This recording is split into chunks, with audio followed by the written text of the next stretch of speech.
Allez, ouvrons les buzzers de nos amis, de nos candidats Frédéric, Luc, Patricia, Jean-Paul. Voilà, c'est ouvert. Alors, vous savez que les mots sont importants, la question pour un champion. On a fait une vérification express là en quelques secondes. C'est vrai qu'on se demande toujours, est-ce qu'on dit la vainqueur? En fait, il n'y a pas vraiment de féminin pour vainqueur. Alors, il est de coutume de dire la gagnante. Voilà. Moi, je trouve la vainqueur, c'est plutôt joli. Patricia, vous en pensez quoi? Que j'apprécie que vous me regardiez en disant ça. Ah oui. Ah. Parce que vous pourriez bien être la gagnante ou la vainqueur ce soir. C'est tout le malheur que je vous souhaite ce soir. Allez, on commence pour un point. Quel jeu typique des cours de récréation peut se pratiquer en dessinant, Jean-Paul? La marelle. À la craie sur le sol. Oui, la marelle, les différentes cases menant de la terre au ciel. Allez, pour 2 points. Fin 2017.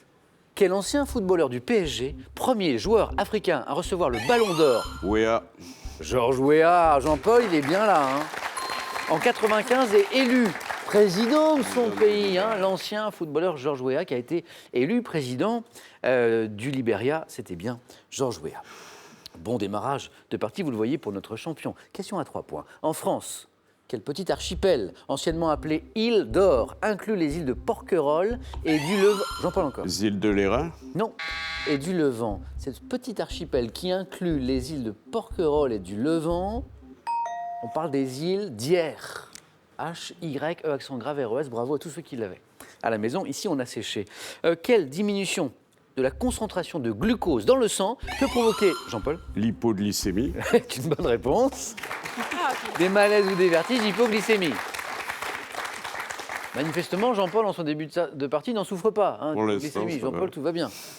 Et maintenant, tous les 4, écoutez ceci.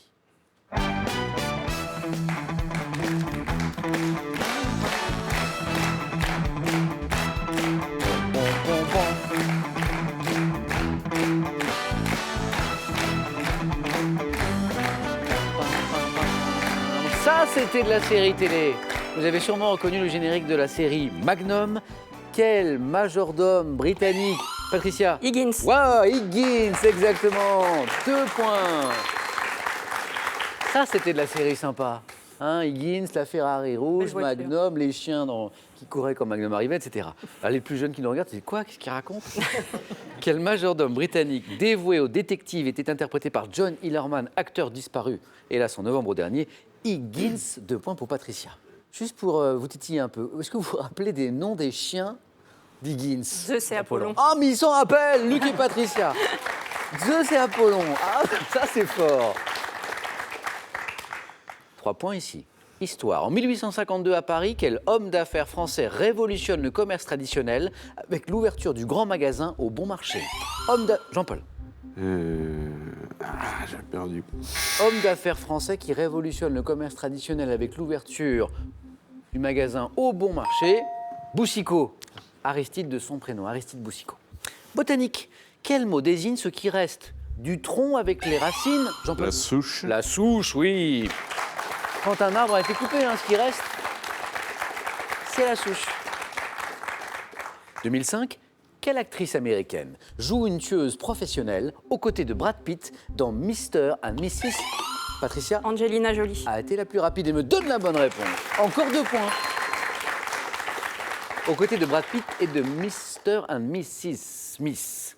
Je me demande si ce n'est pas sur ce tournage d'ailleurs que les deux se sont rencontrés à l'époque. 2 points de plus pour Patricia. Début 2018, là, quelle femme de lettres, agrégée de philosophie, a publié le roman Le Maître du Talmud plus de 20 ans après la parution de Qumran. Femme de lettres, agrégée de philosophie, Le Maître du Talmud, Qumran, Eliette Abécassis. Dites-moi maintenant, ça c'est une question pour les gourmands, quelle spécialité grecque consistant en une pâte onctueuse, rose, à base... Patricia? Le tarama. Tarama est une bonne réponse. 1 point. À base de poisson salé, peut-être tartiné sur les blinis, le tarama. Quelle danse apparue dans les années 70, associée à la musique punk? Patricia? Le ska. À la musique punk consiste pour les participants à sauter de façon... Luc, le pogo? Le pogo. Désordonné en se bousculant.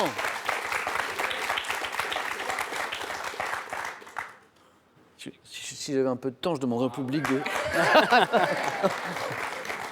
On va faire un pogo à cette heure de grande écoute. Alors le pogo, c'est une danse qui peut sembler... Luc, l'avez-vous pratiqué le pogo? Jamais. Jamais. Vous voyez ce que c'est? Exactement. Comment la décrire? Les participants sautent en l'air, se donnent des grands coups d'épaule. Un joyeux bazar. Un joyeux bazar. Alors ça a l'air violent. Et en fait, les participants en général font à peu près attention à ce qu'ils font. Hein, voilà. Il paraît. Patricia, vous semblez un peu sceptique sur le... J'ai des souvenirs de dents cassées sur un pogo. Enfin, pas les miennes. Hein, mais, Ah, vous avez assisté à des soirées où on pogotait? Oui. C'est ça. Et pogotiez-vous vous-même? Ça m'est arrivé, mais pas... Non, non, non. Donc là, il y a les enfants de Patricia qui vont rentrer. Quand Patricia va rentrer, qui vont lui demander, alors maman, tu pogotais comme ça. Pogoté, oui. Le pogo. Et ça rapporte 2 points. On va encourager Frédéric qui va débloquer son compteur. Frédéric, oui, hein? Oui. Je compte sur vous. Et maintenant, Frédéric, Luc, Patricia, Jean-Paul, regardez ceci. En 1826, à quel peintre paysagiste britannique doit-on ce tableau intitulé, Jean-Paul? Gainsborough. Ce tableau intitulé Le champ de blé, peintre Luc. Hogarth. Non plus peintre paysagiste britannique, Frédéric. Constable? John Constable, avec l'accent s'il vous plaît. Excellent, Frédéric. Frédéric, ça c'est 3 points. Et on a Frédéric qui rentre dans le match de la plus belle des manières avec 3 points d'un coup, d'un seul. C'était John Constable. Mon accent ne vaut pas le vôtre, Frédéric. Quel puissant bovidé aux cornes arquées et domestiqué depuis 5000 ans en Asie, où il est utilisé comme animal de travail, Jean-Paul. Le zébu. Dans les rizières. Le buffle. Le buffle, exactement. Dans les rizières. Et maintenant, dites-moi, à la maison aussi, quel hydrocarbure saturé de formule CH4 est le constituant, Jean-Paul? Le méthane. Joli. Le méthane, constituant essentiel du grisou et du gaz naturel. C'est bien le méthane. Vous voyez que notre champion n'est qu'à 2 points d'une qualification, une nouvelle qualification pour un 4 à la suite. En 2017, dans son film Madame, quelle auteure et réalisatrice donne à Rossini de Palma le rôle d'une bonne, conviée par sa patronne à un dîner pour éviter d'être très à table? On cherche cette auteure et réalisatrice. Le film, c'est Madame Amanda Sters. Amanda Sters. Bowling. Ah, il y a des pratiquants. Au bowling, combien de quilles doit-on renverser avec la... Patricia? 10. Oui. Avec la première boule pour effectuer Strike. un strike. Donc, pratiquante de pogo et de bowling. Et de bowling, Patricia. 10. C'était la bonne réponse. Patricia est juste derrière Jean-Paul au niveau du score. Quel prénom féminin associe-t-on au duo formé par les chanteuses Aurélie Sada et Sylvie O'Haraud, à qui on doit, Patricia encore? Brigitte. Brigitte, oui. 2 points. À qui on doit un 4e album intitulé Nu qui est sorti fin 2017. Et on va écouter un petit extrait de ce groupe, Brigitte, chanson Palladium, qui figure justement sur cet album. Brigitte, les Brigitte. Je t'emmène au Palladium, on boira du rock'n'roll sur des vieux Tagots, sur des vieux Tagots. Très belle voix pour ce duo. Patricia, amatrice de Brigitte? Je connais pas beaucoup, en fait. Je connais le groupe, mais pas vraiment les chansons. Mais suffisamment pour me donner une bonne réponse, c'est l'essentiel. Dans la mythologie, je précise germano-scandinave, dans quelle vaste demeure les guerriers... Jean-Paul. Valhalla. Valhalla est la bonne réponse. Jean-Paul, 7, 3, 10, 9, vous êtes qualifié.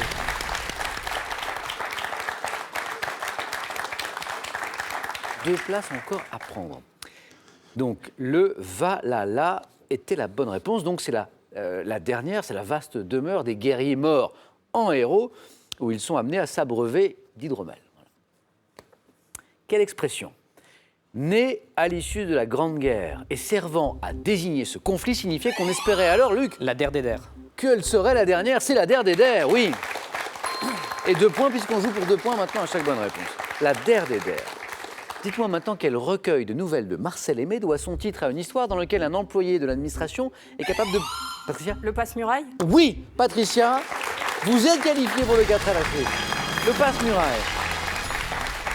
Hein, c'est cette histoire dans laquelle un employé de l'administration est capable de passer à travers les murs. Le passe-muraille. Une place, messieurs, encore. Frédéric, Luc. Chaque bonne réponse est 3 points à partir de maintenant. Quel gâteau sec de forme rectangulaire apparu en 1886, désigné par un mot composé et reconnaissable? Luc? Le petit beurre. Ah, c'est beurre dentelé, c'est bien le petit beurre. Oui, 3 points. Attention, Frédéric. Luc n'a besoin que d'une bonne réponse désormais. Quel nom porte la première vertèbre cervicale située en haut de la colonne et qui joue Luc? L'Atlas. L'Atlas. L'Atlas. Luc, vous vous qualifiez pour le 4 à la suite. Qui joue un rôle essentiel dans les mouvements de la tête, c'est l'Atlas. Frédéric. Première manche très disputée, hein? Oui. Oui. Et puis c'est la rapidité aussi. Il y avait C'est ça certaines questions que j'avais, mais Trop. Voilà. Trop rapide. Frédéric, un grand merci. Bon retour dans cette belle ville de Bruxelles. Merci. J'en profite pour saluer tous nos amis de Belgique et de Bruxelles qui nous regardent. Je sais que vous êtes très très nombreux. Toujours plaisir à aller vous rendre visite. Frédéric, un petit cadeau, le voici. Pearl vous offre un bon d'achat de 150 € pour vous offrir par exemple une tablette ou un téléphone sur son site pearl.fr. Pearl, au cœur de l'innovation. Bonsaï et orchidées fleurissent nos maisons mais nécessitent une attention particulière. Avec ces 2 livres, apprenez tout ce qu'il faut savoir sur quelques 120 espèces de bonsaï et sur plus de 90 genres d'orchidées. À vous de jouer maintenant. Attention parce que là, vous jouez pour gagner. Tranquillement installé à la maison, 12 000 € quand même. Tirage au sort en fin d'émission, là aujourd'hui, hein, parmi les bonnes réponses. Et j'aurai la chance d'appeler moi-même le gagnant ou la gagnante pour lui annoncer la bonne nouvelle. Bonne chance à tous. Je vous rappelle la question, quel fruit séché est une spécialité de la ville d'Agen? 1, le pruneau, 2, le citron. Bonne réponse, 3243 pour le téléphone, par SMS 1 ou 2 au 7 10 20 et tirage au sort ce soir, je le disais, parmi toutes les bonnes réponses. Félicitations à Luc, à Patricia, à Jean-Paul, c'est parti. Le 4 à la suite.